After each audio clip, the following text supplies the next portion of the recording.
మంత్రి గారు అధ్యక్ష ధన్యవాదాలు అధ్యక్ష. గౌరవ సభ్యులు మాట్లాడిన మాటల్లోని వాళ్ళ తాలూకా బాధ ఒకటేంటంటే సొసైటీ పట్ల వాళ్ళకున్న రెస్పాన్సిబిలిటీ ప్రజాప్రతినిధులుగా అన్నది చాలా క్లియర్గా కనబడుతుంది.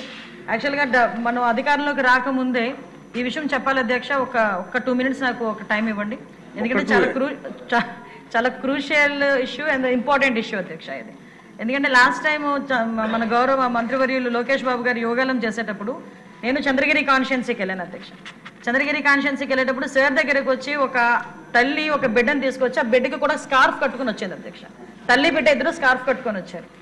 ఏంటి విషయం అంటే లోకేష్ బాబు గారితోనే మాట్లాడాలి అని చెప్పి పక్కకి వెళ్ళి మా అమ్మాయిని గంజాయికి అలవాటు చేసేశారు, మా అమ్మాయి గంజాయికి అలవాటు పడిపోయింది, నా బతుకేంటో అర్థం కావట్లేదు, ఏం జరుగుతుందో తెలియట్లేదు, నేను మా అమ్మాయి చనిపోవడం తప్పించి వేరే దారి లేదు అని చెప్పి ఆ రోజు ఆ తల్లి కూతుర్లు ఇద్దరు కూడా గౌరవ మంత్రివర్యుల దగ్గరికి వచ్చి బాధపడి ఏడిస్తే ఆ రోజు మంత్రివర్యులు ఒక మాట చెప్పడం అధ్యక్ష, మన గవర్నమెంట్లోకి వచ్చిన తర్వాత గంజాయి మీద దృష్టి పెట్టాలి అంటే ఆ రోజు నుంచే ఒక కార్యాచరణ రూపొందించుకొని యువగలం పాదయాత్రలో ఏదైతే ప్రజా సమస్యల మీద గుర్తించడానికి వెళ్ళిన నేపథ్యంలో అదే రకంగా ఈరోజు మనం అధికారంలోకి వచ్చిన వెంటనే గాంజాయి మీద ఉక్కుపాదం మోపాలి అన్న ఒక థియరిటికల్ గా మనందరం కూడా వెళ్ళడం జరిగింది అధ్యక్ష.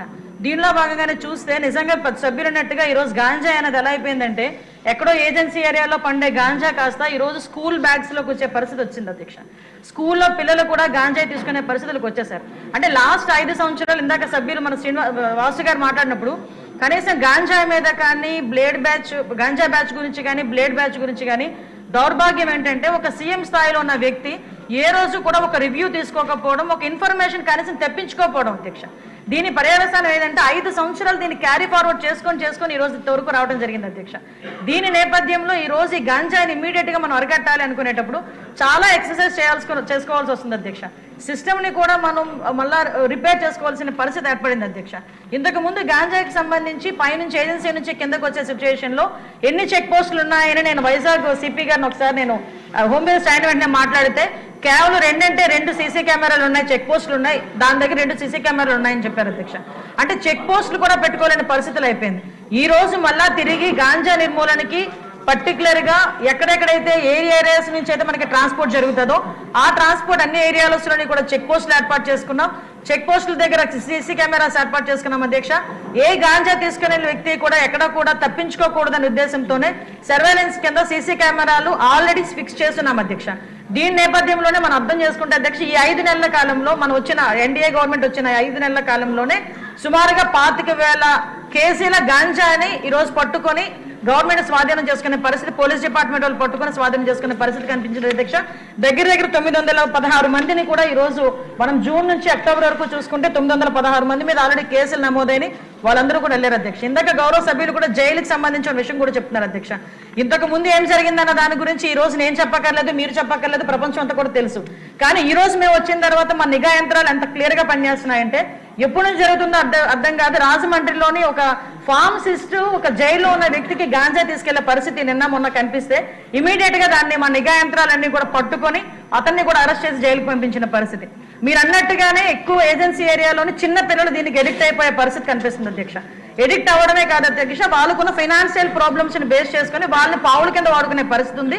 కాబట్టి గాంజా బ్యాచ్ల్లోని గాంజాలు సరఫరా చేసేవారు కానీ గాంజా తీసుకునే వాళ్ళకి కూడా అధ్యక్ష ఈ రోజు ఏదో తీసుకొచ్చాము, జైల్లో పెట్టేసాము, వాళ్ళకి రిమాండ్ తీసేసాము, తర్వాత బెయిల్ బయటకు వచ్చి వాళ్ళు అలా చేసే కన్నా వీళ్ళు చేసిన వెంటనే వీళ్ళ మీద పీడియాక్ట్ పెట్టడమే కాదు అధ్యక్ష, వీళ్ళ ఆస్తులు కూడా జప్తు చేయడానికి వీలైతే వాళ్ళకి ఆస్తి ఏమీ లేకపోతే వాళ్ళ దగ్గర ఉన్న ఆధార్ కార్డులు కానీ వాళ్ళ దగ్గర ఉన్న రేషన్ కార్డ్స్ కానీ అలాంటివి కూడా సీజ్ చేసే పరిస్థితి కూడా రప్పించాలి అని గౌరవ ముఖ్యమంత్రి గారు కూడా మాకు ఆదేశాలు ఇవ్వడం జరిగింది అధ్యక్ష. దాని మీద కూడా ముందుకెళ్తున్నాం. ఇంకా మీరు కడపలో ఉన్నట్టు మా దృష్టికి వచ్చింది కాబట్టి ఒకసారి మేము కూడా మాట్లాడతాం అధ్యక్ష. అదేవిధంగా డీడిక్షన్ సెంటర్స్ కూడా మాక్సిమం ఎక్కువ పెడుతున్నాం అధ్యక్ష. ఎక్కువ మంది డాక్టర్స్ ని కూడా ఈవెన్ సెంట్రల్ జైల్లోని కూడా డీఅడిక్షన్ సెంటర్లు పెట్టడానికి ఒక ప్రపోజల్ ఉంది అధ్యక్ష. ఇందాక గౌరవ సభ్యులు అందరూ కూడా చెప్పినట్టుగా ఎక్కడా కూడా గాంజాయికి ఎటువంటి విచ్చలవిడితనం అనేది లేకుండా చాలా సీరియస్ గా తీసుకున్నారు అధ్యక్ష. ఒక్క విషయం చెప్పి నేను ముగిస్తాను అధ్యక్ష. ఎందుకు చెప్తున్నానంటే ఈ రోజు మేము చేయగలము అని మన గవర్నమెంట్ చేయగలము, గాంజాని అరికట్టగలము అని చెప్పడానికి గల ప్రధానమైన కారణం ఏంటంటే గాంజాకి మేము వచ్చింది ఇమ్మీడియట్ గా దానికి ఒక సెపరేట్ వింగ్ ఏర్పాటు చేశాం అధ్యక్ష. దగ్గర 469 మందిని స్టాఫ్ అలొకేట్ చేశాం అధ్యక్ష. అదేవిధంగా సుమారుగా దానికి స్పెషల్ గా ఫోర్స్ ఏర్పాటు చేసుకున్నాం, వాళ్ళకి స్పెషల్ గా బడ్జెట్ ఏర్పాటు చేస్తాం.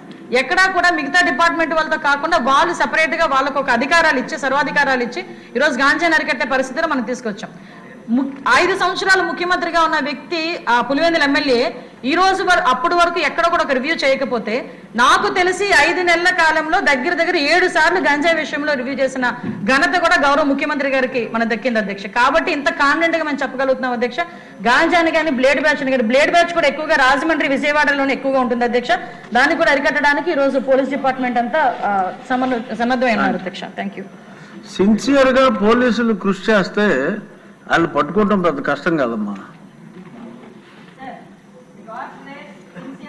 సిన్సియారిటీ విషయంలో ఈరోజు గౌరవ ముఖ్యమంత్రి గారి నాయకత్వంలో ఆయన తాలూకా అంటే ఆయన నాయకత్వంలో లీడర్షిప్ లో ఈరోజు పోలీస్ డిపార్ట్మెంట్ అయితే చాలా పర్ఫెక్ట్ గా వర్క్ చేసుకున్నారు. అధ్యక్ష నేను సభాముఖంగా ధైర్యంగా నేను చెప్పగలుగుతున్నాను, పోలీస్ డిపార్ట్మెంట్ లో మార్పు వచ్చింది. ఒకటే పోలీస్ డిపార్ట్మెంట్ కి ఈ రోజు వాళ్ళ బాధ్యత ఏంటి, వాళ్ళ